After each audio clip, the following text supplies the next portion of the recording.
Have you ever felt like this is probably the time where you are going to die?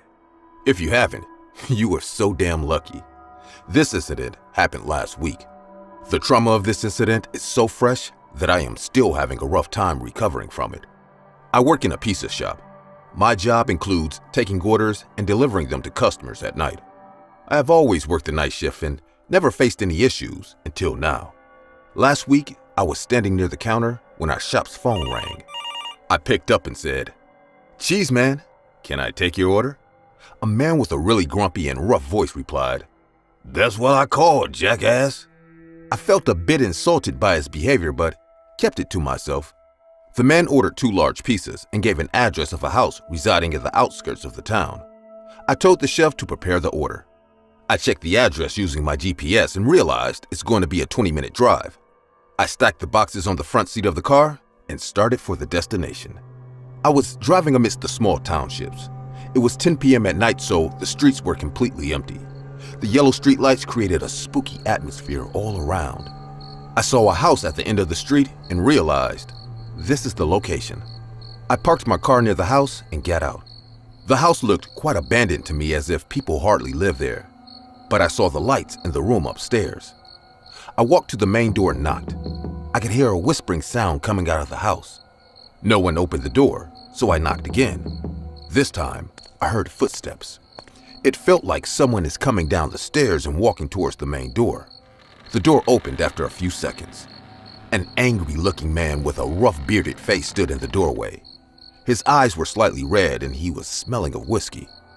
The man said in a rough voice, "What do you want?" Hearing his voice, I realized this is the same guy who insulted me on the phone. I said in a calm but firm voice, "Your pizza's here," and handed him the boxes. The man checked me out from head to toe and then paid me the money, saying, "You can go now," and slammed the door hard on my face. I thought to myself, what an asshole. This guy is surely fucking drunk with no sense of manners. I got back to the car and was just about to start the engine when a sound came to my ears. The sound was so mellow that it took me a bit of time to figure out what it was. As I tried to listen closely, I figured out it was a sobbing sound of a little girl. I looked around, but there wasn't anyone. It was only me inside my car under a streetlight. I listened for a few seconds more and realized the crying sound was coming from the house where I just delivered the pizzas. It would have been possible that the drunk asshole had a little daughter and it was a matter of their personal life. But there was something in the cry of this little girl that kept pleading me not to leave. I slowly came out of the car and tiptoed to the house. I got close to the main door and tried to listen to the sounds coming from the house. The little girl was continuously sobbing, but I heard 2 more sounds this time. I heard 2 men talking in a really low voice, but their talking mode was so rough that I could hear almost everything they were speaking. The grumpy drunk who opened the door was saying to another man, "I told you to tie her mouth tightly." The other man replied, "I did, but she won't stop sobbing. Not everything is my fault, Brute." I said to myself, so this asshole's name is Brute? Brute replied in an angry voice, "I shouldn't have made you a partner in the first place. Can't even keep a 10-year-old girl quiet, jackass." They got into an argument with each other and started to use really obscene language. The girl's cry got louder. There was a small window on the house porch. I slowly peeked inside from the window, and what I saw scared the hell out of me. A little girl was lying on a dusty mattress on the floor. Her hands and legs were tied. Her mouth has been taped too. Her wide eyes looked fucking terrified. I could tell from her expression that she was in danger. The 2 men were sitting on the porch arguing. One was Brute the drunk guy, and the other was a bony, creeping-looking guy sitting right next to him. The entire scenario became crystal clear to me.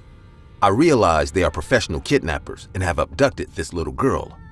This house is probably an abandoned house, which is why they chose this place to keep the girl. To be honest, I was really nervous at the beginning and thought to leave the place and inform the cops about it. I thought it would be better if the cops handled this matter. But then, I again looked at this little girl and realized how dangerous it would be if I just leave her here like this. Don't know what these 2 bastards will do to her, or what if they take her to some other place or worse, kill her for ransom. With various thoughts going on in my head, I decided to take one step at a time, because there was no way I was leaving this little girl to die at the hands of these criminals. I made no sound and got to my car. I got inside it and called 911. I reported the entire situation very cautiously so that the kidnappers couldn't hear me. The nearest police station was about 20 minutes away from that area. They told me to keep my eyes open and they will be here as soon as they can. Even though I knew the cops were on their way, I couldn't just sit in the car and wait. I got out and started to walk towards the back side of the house. As I reached the back door, I saw those two men going upstairs. The little girl was lying on the ground like before. I said to myself, "Matthew, this is your only chance." Luckily, the back door of the house had a small entrance for dogs and cats. I put my hand through it and twisted the doorknob slowly. The door opened. I paused and listened carefully. Those men were still upstairs arguing. I tiptoed to the living room and reached towards the little girl. I turned her over and she started to panic at first. I shushed her by gesturing a finger on my lips and said in a whispering voice, "I am here to help you. The cops are on their way." She nodded her head. I stood up, started to untie her. She was sobbing like before. I understood this girl is extremely traumatized from what she is going through right now. Suddenly, I heard footsteps and I started to hurry up. I was almost done when I heard a thunder-striking voice from the stairs. "Hey, who the hell are you? What are you doing, you bastard?" I looked back and saw Brute was standing on the stairs. His face seemed like the hound from hell. He was breathing like a hungry wolf. I immediately took the little girl on my lap and started to run towards the door. Brute took out a huge knife and chased me. I was just close to the exit when he stabbed me on my leg. I screamed in pain because I knew he stabbed me deeply, but I didn't stop. The little girl started crying and screaming in fear, seeing blood coming out of my leg. I grabbed her tightly to my chest and ran as fast as I could. I got on the streets. I already said the streets were empty, and the next house was at 1 to 2 kilometers distance from this one. I knew I wouldn't make it that far because I turned around and saw those two criminals chasing me with sharp knives in their hands. I was just praying to God, "Please make the cops reach here before they get us." I could hear them saying, "Stop! I will kill you, you son of a bitch! Stop right now!" My leg was about to give up and I realized that I should have gotten into the car. But I don't know if I could have driven it safely or not.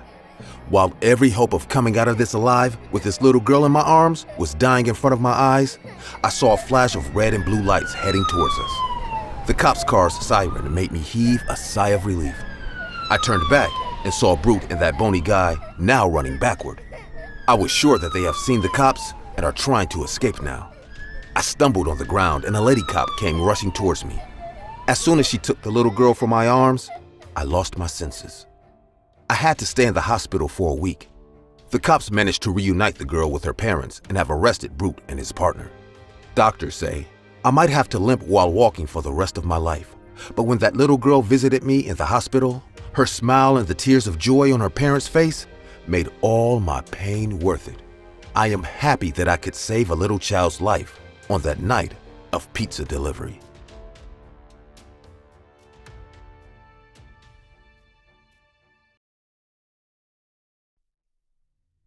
This happened when I first moved out. I rented a small place and started working as a pizza delivery guy. It was a local shop. The work pressure was moderate throughout the weekdays, but during weekends, we hardly had time to relax. I generally did day shifts, but due to the bulk of orders, I had to do night shifts on weekends too. I was quite happy to do night shifts, being honest. It gave me a lot of time to relax during the day, and also, people got paid good tips on night orders on weekends. Our boss provided us 3 bikes and 1 car to go for the deliveries.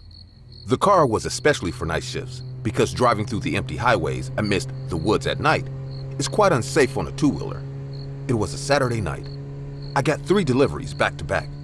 The first 2 deliveries were close, but the last one was on the outskirt of the town. After 5 minutes of drive in the town, I drove onto a dusty road. The GPS tracker showed me the way. I was driving amidst the dense forest. My car headlights were the only light around me. I could hear the owls hooting and the crickets chirping in the distance.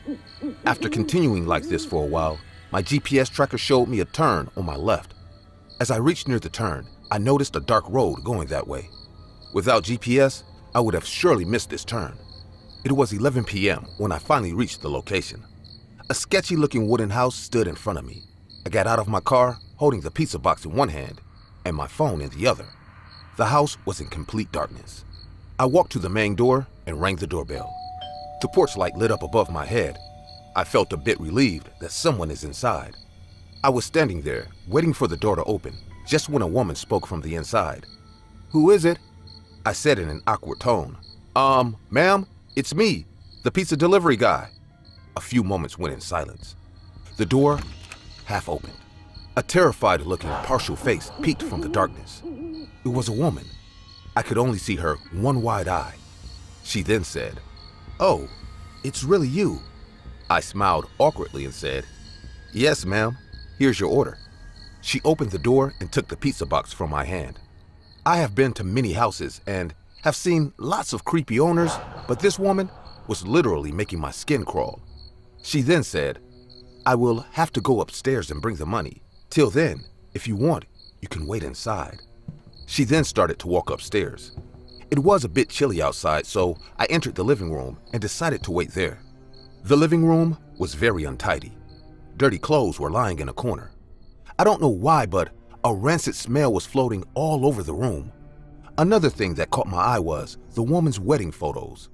Even though the house was super messy and unclean, the photographs were in good shape, as if someone cleaned them recently. There were 4 to 5 photos in the living room. The one big photo of her wedding hung on the wall right in front of me. It was a really big frame. The woman was standing beside a lean, pale-looking man. She was smiling really big, as in ear to ear. To some extent, the photo felt very unusual, especially that man's face didn't seem at all happy to me.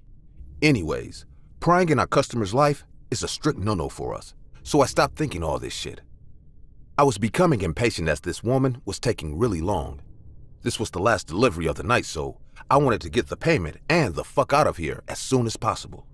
I said in a loud voice, "Ma'am, where are you? It's getting late now. Can you please hurry up? I have a long drive home." The woman didn't respond, but after a few seconds more, I heard footsteps coming down the stairs. As I looked up, I saw the woman coming down with that ear-to-ear smile on her face like that photograph. I didn't notice all this time that she was actually wearing her wedding dress. The dress is completely torn out and dusty. It was in such a bad shape that no one can spot it without seeing her wedding photos. She looked at me and said in a scary voice, "Don't I look beautiful in my wedding dress?" Now, I got hella awkward and replied, "Ma'am, please make the payment so I can leave. It's getting very late now." She raised her skinny pale hand towards me and said, "Take it." As I reached to take the money from her hand, she dropped the cash on the floor. I thought it was an honest mistake, so I got down to pick it up from the floor. While I was picking up the money, my eyes went to the couch, kept in the middle of the living room. My blood froze then and there. I didn't know what to say because I saw a dead body lying under the couch. The dead body had started to rot, which clarified the rancid smell all over the house. I could identify the body in a wink. This is the mistress of the house. She opened the door and a few seconds ago let me in. But if she is dead, then who is standing in front of me right now? I slowly looked up and saw the woman standing and leaning on my face. Her eyes were gushing out. Her smile made me feel like I've been drowned in the darkest darkness. She laughed and said in a demonic voice, "Don't I look beautiful in my wedding dress?" I screamed at the top of my lungs and ran for my life. After getting out of the house, I looked back once. Only once. The woman was still standing at the doorway. She was laughing like a creature from hell. Her laugh was echoing all around the woods. I started the car with trembling hands and drove as fast as possible. I went straight home that night. The next morning, I called my boss and told him this entire thing. He laughed at me at first and said I might have been hallucinating. But then I went to the cops and told them to check this house. Everyone was obviously mocking me at the beginning.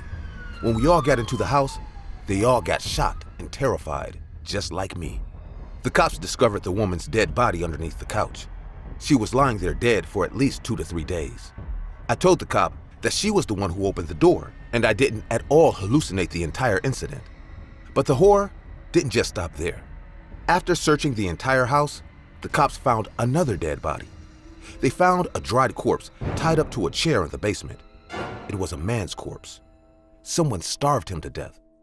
The cops investigated the entire matter, and the story unfolded, scaring the hell out of all of us.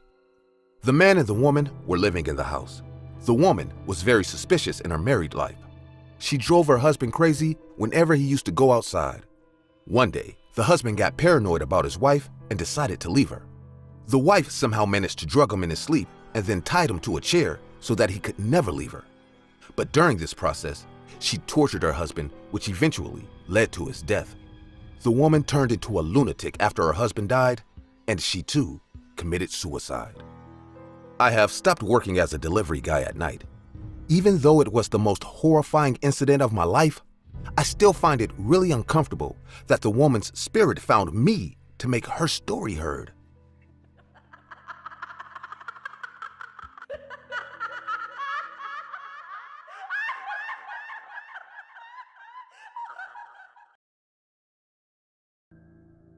I'm not a judgmental person, but this one encounter has scarred me for life.